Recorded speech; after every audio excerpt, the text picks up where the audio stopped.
নমস্কার, আমি চন্দ্রা। আমার এই গল্প পাঠে মৌ চ্যানেলটি যদি আপনাদের ভালো লেগে থাকে তাহলে অবশ্যই লাইক, শেয়ার ও সাবস্ক্রাইব করে পাশে থাকবেন এবং অবশ্যই আপনাদের মূল্যবান মতামত কমেন্টের মাধ্যমে আমাকে জানাবেন। আজকের নিবেদন শ্রদ্ধেয় বিভূতিভূষণ বন্দ্যোপাধ্যায়ের পথের পাঁচালী উপন্যাসের মাটির ভেপু। অপুদের বাড়ি হইতে কিছু দূরে একটা খুব বড় অশ্বত্থ গাছ ছিল। কেবল তাহার মাথাটা উহাদের দালানের জানালা কি রোয়াক হইতে দেখা যায়। অপু মাঝে মাঝে সেই দিকে চাহিয়া দেখিত। যতবার সে চাহিয়া দেখে ততবার তাহার যেন অনেক অনেক অনেক দূরের কোনো দেশের কথা মনে হয়। কোন দেশ এ তাহার ঠিক ধারণা হইত না। কোথায় যেন কোথাকার দেশ। মার মুখে ওইসব দেশের রাজপুত্তরদের কথাই সে শোনে। অনেক দূরের কথায় তাহার শিশু মনে একটা বিস্ময় মাখানো আনন্দের ভাবের সৃষ্টি করিত। নীল রঙের আকাশটা অনেক দূর, ঘুড়িটা, কুঠির মাঠটা অনেক দূর। সে বুঝাইতে পারিত না, বলিতে পারিত না কাহাকেও, কিন্তু এসব কথায় তাহার মন যেন কোথায় উড়িয়া চলিয়া যাইত। এবং সর্বাপেক্ষা কৌতুকের বিষয় এই যে অনেক দূরের এই কল্পনা তাহার মনকে অত্যন্ত চাপিয়া তাহাকে যেন কোথায় লইয়া ফেলিয়াছে। ঠিক সেই সময় মায়ের জন্য তাহার মন কেমন করিয়া উঠিত। যেখানে সে যাইতেছে সেখানে তাহার মা নেই। অমনি মায়ের কাছে যাইবার জন্য মন আকুল হইয়া পড়িত। কতবার যে এরকম হইয়াছে, আকাশের গায়ে অনেক দূরে একটা চিল উড়িয়া যাইতেছে। ক্রমে ছোট্ট ছোট্ট ছোট্ট হইয়া নীলুদের তালগাছের উঁচু মাথাটা পিছনে ফেলিয়া দূর আকাশে ক্রমে মিলাইয়া যাইতেছে। চাহিয়া দেখিতে দেখিতে যেমন উড়ন্ত চিলটা দৃষ্টিপথের বাহির হইয়া যাইত, অমনি সে চোখ নামাইয়া লইয়া বাহির বাটি হইতে এক দৌড়ে রান্নাঘরের দাওয়ায় উঠিয়া গৃহ কার্যরত মাকে জড়াইয়া ধরিত। মা বলিত, দেখো দেখো ছেলের কাণ্ড দেখো, ছাড় ছাড়, দেখছিস শকরি হাত, ছাড়ো মানিক আমার, সোনা আমার, তোমার জন্য এই দেখো চিংড়ি মাছ ভাজছি। তুমি যে চিংড়ি মাছ ভালোবাসো, হ্যাঁ, দুষ্টুমি করো না, ছাড়ো। আহারাদির পর দুপুরবেলা তাহার মা কখনো কখনো জানালার ধারে আঁচল পাতিয়া শুইয়া ছেঁড়া কাশিদাসী মহাভারতখানা সুর করিয়া পড়িত। বাড়ির ধারে নারিকেল গাছটাতে শঙ্খচিল ডাকিত। অপু নিকটে বসিয়া হাতের লেখা ক খ লিখিতে লিখিতে এক মনে মায়ের মুখের মহাভারত পড়া শুনিত। দুর্গাকে তাহার মা বলিত, একটা পান সেজে দে তো দুর্গা। অপু বলিত, মা, সেই ঘুঁটে কুড়োনোর গল্পটা। তাহার মা বলে, ঘুঁটে কুড়োনোর কোন গল্প বলতো? ও সেই হরিহরের? সে তো অন্নদামঙ্গলে আছে, এতে তো নেই। পরে পান মুখে দিয়া সুর করিয়া পড়িতে থাকিত। রাজা বলে, শুনো শুনো মুনির নন্দন, কহিব অপূর্ব কথা না যায় বর্ণন। সোমদত্ত নামে রাজা সিন্ধু দেশে ঘর, দেবদ্বিজে হিংসা সদা অতি। অপু অমনি মায়ের মুখের কাছে হাতখানি পাতিয়া বলিত, আমায় একটু পান। মা চিবানো পান নিজের মুখ হইতে ছেলের প্রসারিত হাতের উপরে রাখিয়া বলিত, এহ, বড্ড তেতো, এর খয়েরগুলোর দোষ। রোজ হাটে বারণ করি ও খয়ের যেন আনে না, তবুও। জানালার বাহিরে বাঁশবনের দুপুরের রৌদ্র মাখানো শ্যাওড়া ঘেঁটু বনের দিকে চাহিয়া চাহিয়া মহাভারতের, বিশেষত কুরুক্ষেত্রের যুদ্ধের কথা শুনিতে শুনিতে সে তন্ময় হইয়া যায়। মহাভারতের সমস্ত চরিত্রের মধ্যে কর্ণের চরিত্র বড় ভালো লাগে তাহার কাছে। ইহার কারণ কর্ণের উপর তাহার কেমন একটা মমতা হয়। রথের চাকা মাটিতে পুঁতিয়া গিয়াছে, দুই হাতে প্রাণপণে সেই চাকা মাটি হইতে টানিয়া তুলিবার চেষ্টা করিতেছেন।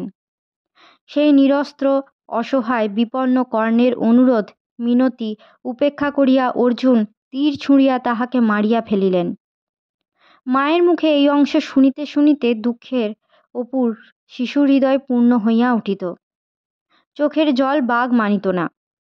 চোখ ছাপাইয়া তাহার নরম তুলতুলে গাল বাহিয়া গড়াইয়া পড়িত। সঙ্গে সঙ্গে মানুষের দুঃখে চোখের জল পড়ার যে আনন্দ, তাহা তাহার মনোরাজ্যে নব অনুভূতির সজীবত্ব লইয়া পরিচিত হইতে লাগিল। জীবনপথের যে দিক মানুষের চোখের জলে, দীনতায়, মৃত্যুতে, আশাহত ব্যর্থতায়, বেদনায়, করুণ পুরনো বইখানার ছেঁড়া পাতার ভরপুর গন্ধে, মায়ের মুখের মিষ্ট সুরে, রৌদ্রভরা দুপুরের মায়া অঙ্গুলি নির্দেশ, তাহার শিশুদৃষ্টি অস্পষ্টভাবে সে পথের সন্ধান পাইত। বেলা পড়িলে মা গৃহকার্যে উঠিয়া গেলে সে বাহিরে আসিয়া ডোয়াকে দাঁড়াইয়া দূরের সেই অশ্বত্থ গাছটার দিকে এক একদিন চাহিয়া দেখে। হয়তো কড়া চৈত্র বৈশাখের রৌদ্রে গাছটার মাথা ধোঁয়া ধোঁয়া অস্পষ্ট, নয়তো বৈকালের রাঙা রোদ অলসভাবে গাছটার মাথায় জড়াইয়া আছে। সকলের চেয়ে এই বৈকালের রাঙা রোদ মাখানো গাছটার দিকে চাহিয়াই তাহার মন কেমন করিত। কর্ণ যেন ওই অশ্বত্থ গাছটার উপারে আকাশের তলে অনেক দূরে কোথায় কখনো মাটি হইতে রথের চাকা দুই হাতে প্রাণপণে টানিয়া তুলিতেছে। রোজই তোলে মহাবীর, কিন্তু চিরদিনের কৃপার পাত্র কর্ণ। বিজয়ী বীর অর্জুন নহে, যে রাজ্য পাইল, মন পাইল, রথের উপর হইতে বাণ ছুড়িয়া বিপন্ন শত্রুকে নাশ করিল। বিজয়ী কর্ণ, যে মানুষের চিরকালের চোখের জলে জাগিয়া রহিল, মানুষের বেদনায় অনুভূতিতে সহচর হইয়া বিরাজ করিল সে। এক একদিন মহাভারতের যুদ্ধের কাহিনী শুনিতে শুনিতে তাহার মনে হয় যুদ্ধ জিনিসটা মহাভারতে বড় কম লেখা আছে। ইহার অভাব পূর্ণ করিবার জন্য এবং আশ মিটাইয়া যুদ্ধ জিনিসটা উপভোগ করিবার জন্য সে এক উপায় বাহির করিয়াছে। একটা বাখারি কিংবা হালকা কোনো গাছের ডালকে অস্ত্রস্বরূপ হাতে লইয়া সে বাড়ির পেছনে বাঁশবাগানের পথে অথবা বাহিরের উঠানে ঘুরিয়া বেড়ায় ও আপন মনে বলে। তারপর দ্রোণ তো একেবারে 10 বাণ ছুঁড়িলেন, অর্জুন করলেন কি একেবারে 200টা বাণ দিলেন মেরে। তারপর ওহ, সে কি যুদ্ধ, কি যুদ্ধ! বাণের চোটে চারিদিক অন্ধকার হয়ে গেল। এখানে সে মনে মনে যতগুলি বাণ হইলে তাহার আশা মিটে তাহার কল্পনা করে, যদিও তাহার কল্পনার ধারা মার মুখে কাশিদাসী মহাভারতে বর্ণিত যুদ্ধের প্রণালী সম্বন্ধে যাহা শোনা আছে তাহা অতিক্রম করে না। তারপর তো অর্জুন করলেন কি, ঢাল তরোয়াল নিয়ে রথ থেকে লাফিয়ে পড়লেন। পরে এই যুদ্ধ।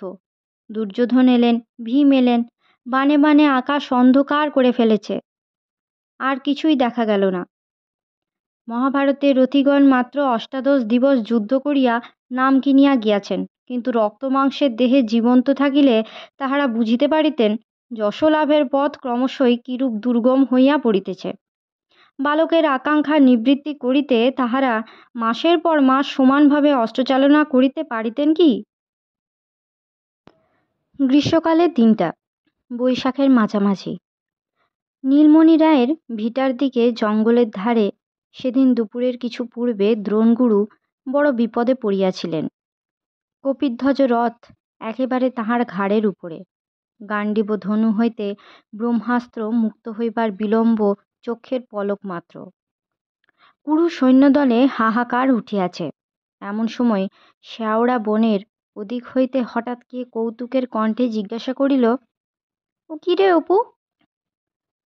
অপু চমকিয়া উঠিয়া আকর্ণ টানা জ্যাকে হঠাৎ ছাড়িয়া দিয়া চাহিয়া দেখিল তাহার দিদি জঙ্গলের মধ্যে দাঁড়াইয়া তাহার দিকে চাহিয়া খিলখিল করিয়া হাসিতেছে। অপু চাহিতেই বলিল, হ্যাঁ রে পাগলা, আপন মনে কি বকছিস বিড়বিড় করে, আর হাত পা নাড়ছিস? পরে সে ছুটিয়া আসিয়া সস্নেহে ভাইয়ের কচি গালে চুমু খাইয়া বলিল, পাগল, কোথাকার একটা পাগল, কি বকছিলি রে আপন মনে? অপু লজ্জিত মুখে বারবার বলিতে লাগিল, যা, বকছিলাম বুঝি, আচ্ছা যা। অবশেষে দুর্গা হাসি থামাইয়া বলিল, আয় আমার সঙ্গে। পরে সে অপুর হাত ধরিয়া বনের মধ্যে লইয়া চলিল। খানিক দূরে গিয়া হাসি মুখে আঙুল দিয়া দেখাইয়া বলিল, দেখেছিস কত নোনা পেকেছে, এখন কি করে পারা যায় বল দেখি? অপু বলিল, উহ, অনেক রে দিদি, একটা কঞ্চি দিয়ে পারা যায় না? দুর্গা বলিল, তুই এক কাজ কর, ছুটে গিয়ে বাড়ির মধ্যে থেকে আঁকশিটা নিয়ে আয় দেখি। আঁকশি দিয়ে টান দিলে পড়ে যাবে, দেখিস এখন। অপু বলিল, তুই এখানে দাঁড়া দিদি, আমি আনছি। অপু আঁকশি আনিলে দুজনে মিলিয়া বহু চেষ্টা করিয়াও 4-5টার বেশি ফল পাড়িতে পারিল না। খুব উঁচু গাছ, সর্বোচ্চ ডালে যে ফল আছে তাহা দুর্গা আঁকশি দিয়াও নাগাল পাইল না। পরে সে বলিল, চল আজ এইগুলো নিয়ে যাই, নাইবার বেলায় মাকে সঙ্গে আনবো, মার হাতের ঠিক নাগাল আসবে। দে নোনাগুলো আমার কাছে, তুই আঁকশিটা নে। নোলক পড়বি? একটা নিচু ঝোপের মাথায় ওড়কলমি লতার সাদা সাদা ফুলের কুঁড়ি দুর্গা হাতে ফলগুলো নামাইয়া নিকটেই ফুলের কুঁড়ি ছিঁড়িতে লাগিল। বলিল, এদিকে সরে আয়, নোলক পরিয়ে দি। তার দিদি ওড়কলমি ফুলের নোলক পড়িতে ভালোবাসে। বনজঙ্গল সন্ধান করিয়া সে প্রায় খুঁজিয়া আনিয়া নিজে পড়ে ও ইতিপূর্বে কয়েকবার অপুকেও পড়াইয়াছে। অপু কিন্তু মনে মনে নোলক পড়া পছন্দ করে না। তাহার ইচ্ছা হইল বলে, নোলক তাহার দরকার নেই। তবে দিদির ভয়ে সে কিছু বলিল না। দিদিকে চটাইবার ইচ্ছা তাহার আদৌ নাই, কারণ দিদি বন জঙ্গল ঘুরিয়া কুলটা, জামটা, নোনাটা, আমড়াটা সংগ্রহ করিয়া তাহাকে লুকাইয়া খাওয়ায়, এমন সব জিনিস জুটাইয়া আনে যাহা হয়তো কুপথ্য হিসাবে উহাদের খাইতে নিষেধ আছে। কাজেই অন্যায় হইলেও দিদির কথা না শোনা তাহার সাহসে কুলায় না। একটা কুঁড়ি ভাঙিয়া সাদা জলের মতো যে আঠা বাহির হইল, তাহার সাহায্যে দুর্গা অপুর নাকে কুঁড়িটি আঁটিয়া দিল, পরে নিজেও একটা পড়িল। তারপর ভাইয়ের চিবুকে হাত দিয়া নিজের দিকে ভালো করিয়া ফিরাইয়া বলিল, দেখি কেমন দেখাচ্ছে? বাহ, বেশ হয়েছে, চল মাকে দেখাই গে। অপু লজ্জিত মুখে বলিল, না দিদি। চল না, খুঁড়ে ফেলিস নে যেন। বেশ হয়েছে। বাড়ি আসিয়া দুর্গা নোনা ফলগুলি রান্নাঘরের দাওয়ায় নামাইয়া রাখিল। সর্বজয়া রাঁধিতেছিল। দেখিয়া খুব খুশি হইয়া বলিল, কোথায় পেলি রে? দুর্গা বলিল, ওই লিচু জঙ্গলে অনেক আছে, কাল গিয়ে তুমি পারবে মা? এমন পাকা, একেবারে সিঁদুরের মতো রাঙা। সে আড়াল ছাড়িয়া দাঁড়াইয়া বলিল, দেখো মা। অপু নোলক পড়িয়া দিদির পেছনে দাঁড়াইয়া আছে।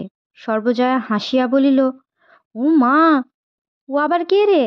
কে চিনতেই তো পারছি নে। অপু লজ্জায় তাড়াতাড়ি নাকের ডগা হইতে ফুলের কুঁড়ি খুলিয়া ফেলিল। বলিল, ওই দিদি পরিয়ে দিয়েছে। দুর্গা হঠাৎ বলিয়া উঠিল, চল রে অপু, ওই কোথায় ডুগডুগি বাজছে, চল, বাঁদর খেলাতে এসেছে ঠিক, শিগগির যাই। আগে আগে দুর্গা ও তাহার পেছনে পেছনে অপু ছুটিয়া বাটির বাহির হইয়া গেল। সম্মুখের পথ বাহিয়া বাঁদর নয়, ওপাড়ার চিনিমাস ময়রা মাথায় করিয়া খাবার ফেরি করিতে বাহির হইয়াছে। ও পাড়ায় তাহার দোকান। তাছাড়া সে আবার গুড়ের ও ধানের ব্যবসাও করে, কিন্তু পুঁজি কম হওয়ায় কিছুতেই সুবিধা করিতে পারে না। অল্প দিনেই ফেল মারিয়া বসে। তখন হয়তো মাথায় করিয়া হাটে হাটে আলু, পটল, কখনো পান বিক্রয় করিয়া বেড়ায়। শেষে তাতেও যখন সুবিধা হয় না, তখন হয়তো সে ঝুলি ঘাড়ে করিয়া জাত ব্যবসা আরম্ভ করে। পরে হঠাৎ একদিন দেখা যায় যে আবার পাথুরে চুন মাথায় করিয়া বিক্রয় করিয়া বেড়াইতেছে। লোকে বলে, একমাত্র মাছ ছাড়া এমন কোনো জিনিস নাই যাহা তাহাকে বিক্রয় করিতে দেখা যায় নাই। কাল দশহরা, লোকে আজ হইতেই মুড় সন্দেশ কিনিয়া রাখিবে। চিনিবাস হরিহর রায়ের দুয়ার দিয়া গেলেও এ বাড়ি ঢুকিল না, কারণ সে জানে এ বাড়ির লোক কখনো কিছু কেনে না। তবুও দুর্গা অপুকে দরজায় দাঁড়াইয়া থাকিতে দেখিয়া জিজ্ঞাসা করিল, চায় নাকি? অপু দিদির মুখের দিকে চাহিল। দুর্গা চিনিবাসের দিকে ঘাড় নাড়িয়া বলিল, না। চিনিবাস ভুবন মুখুজ্জের বাড়ি গিয়া মাথার চাঙারি নামাইতেই বাড়ির ছেলেমেয়েরা কলরব গড়িতে গড়িতে তাহাকে ঘিরিয়া দাঁড়াইল। ভুবন মুখুজ্জে অবস্থাপন্ন লোক, বাড়িতে ৫-৬টা গোলা আছে। এ গ্রামে অন্নদা রায়ের নিচেই জমিজমা ও সম্পত্তি বিষয়ে তাহার নাম করা যাইতে পারে। ভুবন মুখুজ্জের স্ত্রী বহুদিন মারা গিয়াছে। বর্তমানে তাহার সেজ ভাইয়ের বিধবা স্ত্রী এ সংসারের কর্ত্রী। সেজ বউয়ের বয়স ৪০-এর উপর হইবে। অত্যন্ত কড়া মেজাজের মানুষ বলিয়া তাহার খ্যাতি আছে। সেজ বউ একখানা মাজা পিতলের সরাই করিয়া চিনিবাসের নিকট হইতে মুড়কি, সন্দেশ, বাতাসা দশহারা পূজার জন্য লইলেন। ভুবন মুখুজ্জের ছেলে মেয়ে ও তাহার নিজের ছেলে সুনীল সেইখানেই দাঁড়াইয়া ছিল। তাহাদের জন্য খাবার কিনিলেন। পরে অপুকে সঙ্গে লইয়া দুর্গা চিনিবাসের পিছন পিছন ঢুকিয়া উঠানে দাঁড়াইয়া আছে দেখিয়া সেজ বউ নিজের ছেলে সুনীলের কাঁধে হাত দিয়া একটু ঠেলিয়া দিয়া বলিল, যাও না, রোয়াকে উঠে গিয়ে খাও না। এখানে ঠাকুরের জিনিস, মুখ থেকে পেলে এঁটো করে বসবে। চিনিবাস চাঙারি মাথায় তুলিয়া পুনরায় অন্য বাড়ি চলিল। দুর্গা বলিল, আয় অপু, চল দেখি গে টুনুদের বাড়ি। ইহারা সদর দরজা পার হইতেই সেজ বউ মুখ ঘুরাইয়া বলিয়া উঠিলেন, দেখতে পারি নে বাপু, ছুরিটার যে কি হ্যাংলা স্বভাব। নিজের বাড়ি আছে, গিয়ে বসে কিনে খেগে জানা, তা না লোকের দৌড় দৌড়, যেমন মা তেমনি ছা। ইহাদের বাটির বাহির হইয়া দুর্গা ভাইকে আশ্বাস দিবা সুরে বলিল, চিনিবাসের ভারী তো খাবার, বাবার কাছ থেকে দেখিস রথের সময়ে 4টে পয়সা নেব। তুই দুটো, আমি দুটো, তুই আমি মুরকি কিনে খাবো। খানিকটা পরে ভাবিয়া ভাবিয়া অপু জিজ্ঞাসা করিল, রথের আর কতদিন আছে রে দিদি? আজকের মতো গল্প পাঠ এই পর্যন্ত। পরবর্তী অংশ নিয়ে আসবো পরবর্তী ভিডিওতে। সকলে ভালো থাকবেন, সুস্থ থাকবেন এবং পাশে থাকবেন। নমস্কার।